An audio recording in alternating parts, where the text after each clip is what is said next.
मनीष सिसोदिया की राहत की तो कहीं ना कहीं उम्मीद यहाँ पर पूरी आम आदमी पार्टी और मनीष सिसोदिया को है कि उनको यहाँ पर राहत मिलती हुई जो है नजर आई। 9 महीनों तक कोर्ट जो है उसकी जमानत याचिका को क्यों रोके रखेगा, क्योंकि कोर्ट सबूतों के आधार पर चलता है। अगर मनीष सिसोदिया के खिलाफ ईडी सबूत नहीं पेश कर पा रही है तो जो मनीष सिसोदिया के वकील है अभिषेक मनु सिंघवी, वो भी जमानत क्यों नहीं दिलवा पा रहे हैं। सिसोदिया अगर अपने आप को वो पूरी तरह से बेकसूर साबित नहीं कर पा रहे हैं तो यहाँ पर ईडी सीबीआई उन्हें दोषी भी साबित अभी तक नहीं कर।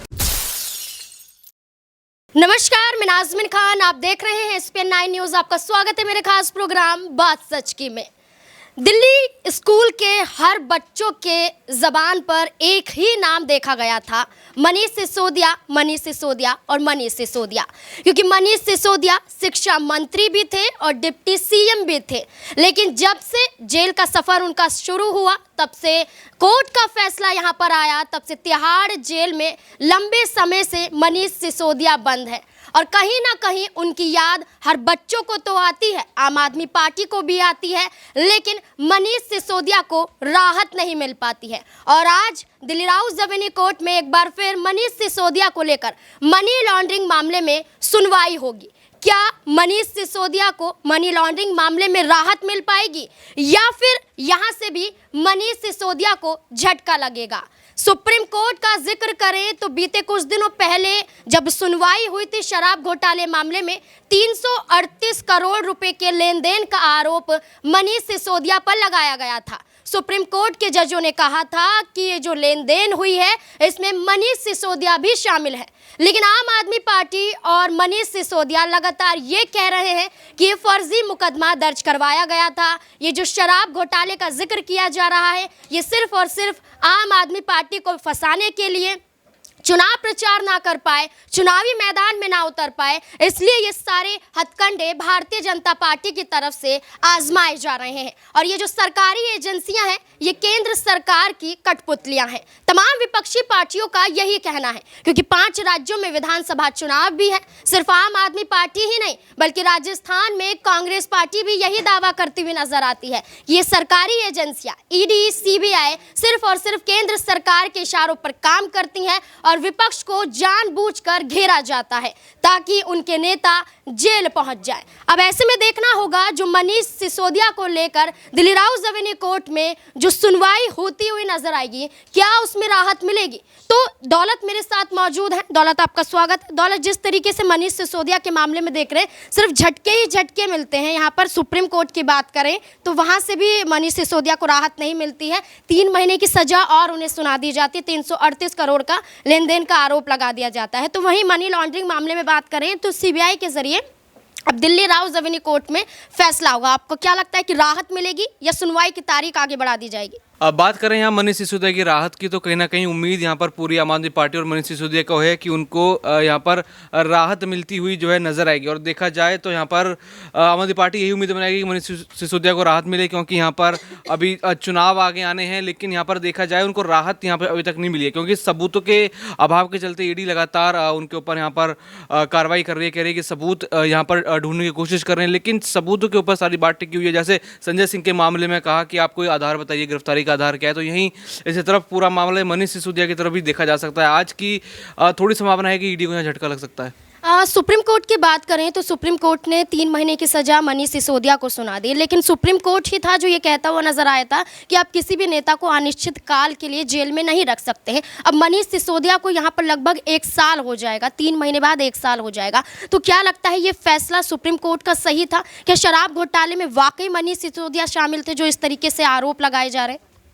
बिल्कुल, आरोप तो उनके ऊपर कई सारे आरोप यहाँ पर हैं। बीजेपी लगातार उनके आरोप लगाती रही है और जब आबकारी नीति की शुरुआत यहाँ पर हुई थी तो लगातार बीजेपी ने प्रदर्शन किए थे कि ये जो नीति है कहीं ना कहीं घोटाला करने के लिए लाई गई है। और उसके बाद हमने देखा कि गिरफ्तारी लगातार बीजेपी आम आदमी पार्टी के नेताओं की होती है और उसके बाद आप देख सकते हैं किस तरीके से मनीष सिसोदिया लगातार यहाँ फंसते नजर आते हैं और कहीं ना कहीं सबूत के अभाव है या सबूत नहीं मिल पा रहे। इसी वजह से मनीष सिसोदिया ना तो पूरी तरीके से अंदर ही हैं और वो ना बाहर ही यहाँ पर आ पा रहे हैं। लेकिन दिवाली के समय उनको थोड़ी राहत यहाँ पर मिली थी, लेकिन फिर दोबारा उम्मीद यहाँ पर जताई जा रही है कि राहत यहाँ पर मनीष सिसोदिया को मिल सकती है। और ये आरोप जो है कहीं ना कहीं या तो ये साबित हो जाएंगे या फिर यहाँ पर मनीष सिसोदिया को राहत आज मिल जाएगी। जी बिल्कुल, यहाँ पर जैसे राहत की बात की गई है वो उस दौरान थी जब उनकी पत्नी बीमार थी और यहाँ पर एक तरीके से राहत मनीष सिसोदिया ने ही मांगी थी और कहा था कि उनकी बीमार पत्नी से उन्हें मिलने की इजाज़त दी जाए। तो दिल्ली हाई कोर्ट की तरफ से भी फैसला सुनाया गया था, उस दौरान भी मुलाकात हुई थी और दिल्ली राउज एवेन्यू कोर्ट की तरफ से भी फैसला सुनाया गया था। मनीष सिसोदिया कुछ घंटों के लिए अपनी बीमार पत्नी से मुलाकात करते हुए नजर आए थे, लेकिन उनकी कुछ ऐसी तस्वीरें सामने आई थी जिसके बाद तमाम लोग भावुक हो गए। आम आदमी पार्टी का सीधा तौर पर गुस्सा जाहिर होता हुआ नजर आया। अबरार भी हमारे साथ है, तो अबरार से ये सवाल रहेगा कि अबरार, एक तस्वीर तो आपने भी देखी होगी मनीष सिसोदिया और उनकी पत्नी की कैसे रोते हुए नजर आ रहे थे। फिर आम आदमी पार्टी की तरफ से ये कहा गया था कि एक ऐसा नेता जो शिक्षा के स्तर में ऐसा विकास कर देता है, बच्चों के भविष्य को लेकर काम करता है, आज वो इस हालत में है कि अपनी बीमार पत्नी से मिलने के लिए भी यहाँ पर मिन्नतें करनी पड़ती हैं। तो उस तस्वीर के बाद जो आम आदमी पार्टी का गुस्सा देखने को मिला था, वो किस तरीके से देखते हैं कि मनीष सिसोदिया को राहत दिलवा कर रहेंगे? देखिए, मनीष सिसोदिया को जिस ढंग से लगातार बेचारा बना करके दिखाया जा रहा है, कभी भी राजनीति में कोई भी व्यक्ति बेचारा नहीं होता। और मुझे लगता है कि अब तक अगर इतने लंबे समय तक मनीष सिसोदिया को कोर्ट अगर ज़मानत नहीं दे रहा है तो जाहिर सी बात है कि कोर्ट को कई ऐसी चीज़ें लग रही होंगी। कोर्ट को ये लग रहा होगा कि वाकई केंद्र की जो एजेंसियां हैं इस पूरे मामले पर आने वाले दिनों में सबूत को इकट्ठा कर सकती है। और मनीष सिसोदिया के ऊपर जो आरोप लगे, आप सोचिए, गंभीर आरोप है। शराब आबकारी नीति मामले को लेकर आम आदमी पार्टी लगातार खुद की छवि को एक ईमानदार छवि के तौर पर पेश करती है, लेकिन पर्दे के पीछे जो खेल चल रहा है, आप देखिए अभी की रिपोर्ट अगर आप पढ़िए तो दिवाली में जो है कितने हजार करोड़ की शराब की बिक्री हुई है। और जिस ढंग से इस आबकारी नीति को लगातार लचीला बनाया गया केजरीवाल की सरकार के द्वारा, तो क्या इससे आम जनजीवन पर असर नहीं पड़ता? अब गुजरात जो है प्रधानमंत्री का राज्य है, वहाँ पर शराब पर पाबंदी है, बिहार में पाबंदी है, और दिल्ली में इस तरीके से धड़ल्ले से शराब को लेकर के अगर आप कानून बना करके उसको और ज़्यादा आसान कर देते हैं, तो एक तरफ आप शिक्षा व्यवस्था की बात करते हैं, शिक्षा व्यवस्था को सुधारने की बात करते हैं, सरकारी स्कूल के हालात को बदलने की बात करते हैं, और दूसरी तरफ आप समाज में एक जहर घोलने की बात करते हैं, तो दो चीज़ें एक साथ नहीं चल सकती है। और जहाँ तक मनीष सिसोदिया की बात है, मनीष सिसोदिया ने भले ही स्कूल को लेकर के, कामकाज को लेकर के, कामकाज ज़रूर हुआ, इससे कोई इनकार नहीं कर सकता, लेकिन इसका प्रचार प्रसार भी बहुत हुआ है, काम इतना हुआ है और प्रचार प्रसार कर इसको ज़्यादा बना कर दिखाने की कोशिश की गई है। और जहाँ तक अगर हम पर्टिकुलर इस केस की बात करते हैं, तो इस केस में अभी तक कोर्ट ने अगर इस पूरे मुद्दे पर मनीष सिसोदिया को कोई राहत नहीं दी है, तो क्या कोर्ट उन तमाम मापदंडों को नहीं देख रहा होगा? क्या कोर्ट ईडी के रखे गए उन तमाम बातों को नहीं समझ रहा होगा? बिल्कुल समझ रहा होगा, क्योंकि उस बात में कोई ऐसी चीज़ मौजूद होगी जिसके आधार पर आगे ईडी या सीबीआई को कोई सबूत मिल सकते हैं। और जब तक कोर्ट को ये बात नहीं लगेगी, अब सोचिए कि 9 महीनों तक कोर्ट जो है उसकी जमानत याचिका को क्यों रोके रखेगा? क्योंकि कोर्ट सबूतों के आधार पर चलता है। अगर मनीष सिसोदिया के खिलाफ ईडी सबूत नहीं पेश कर पा रही है, तो जो मनीष सिसोदिया के वकील है अभिषेक मनु सिंघवी, वो भी जमानत क्यों नहीं दिलवा पा रहे हैं? क्योंकि उनके पास मनीष सिसोदिया को छुड़वाने के लिए, जमानत दिलवाने के लिए वैलिड सबूत मौजूद नहीं है। तो इस बात को भी हमें जो है समझने की ज़रूरत है, क्योंकि कोर्ट में दोनों ही पक्ष अपने जो है बातों को रखते हैं, कोई एक पक्ष नहीं रखता है। तो अभिषेक मनु सिंघवी भी छुड़वा सकते हैं, जमानत दिलवा सकते हैं। तो अगर वो भी नहीं दिलवा पा रहे हैं, तो जाहिर सी बात है कि उनके पास भी वो मजबूत तर्क जो है वो मौजूद नहीं होंगे। फिलहाल मुझे लगता है कि मनीष सिसोदिया के खिलाफ जो ईडी दावे कर रही है, या जो फिर वो एक तरीके से कोर्ट को यह आश्वासन दे रही है कि वो आने वाले दिनों में इसके खिलाफ सबूत प्रस्तुत कर सकती है, मेज पर रख सकती है सबूत, तो कोर्ट इसलिए टाइम जो है वो दे रही है ईडी को, सीबीआई को। और ये समय सीमा अगर बढ़ाया जा रहा है, तो जाहिर सी बात है कि इसमें आने वाले दिनों में उनके खिलाफ कोई कड़े और बड़े सबूत मिलने के इम्कान नजर आते हैं। और फिलहाल मुझे ऐसा लगता है कि मनीष सिसोदिया को अगर इतने लंबे समय तक जेल में रखा गया है, तो आखिर तक उनके खिलाफ सबूत आने पर उनकी सज़ा पर भी जो है फैसला आ सकता है। और ये आम आदमी पार्टी के लिए, आम आदमी पार्टी के उस बनाई या प्रचार प्रसार के माध्यम से जो एक छवि उत्पन्न की गई है, उसको एक तगड़ा झटका लगेगा। क्योंकि मैंने पहले ही शुरुआती अपनी बात में कहा था कि राजनीति में कोई बेचारा नहीं होता है और मनीष सिसोदिया को बेचारा बनाकर दिखाने की कोई ज़रूरत नहीं है। उनके पास भी अपने वकील है, अभिषेक मनु सिंघवी एक बेहतरीन वकील है सुप्रीम कोर्ट के,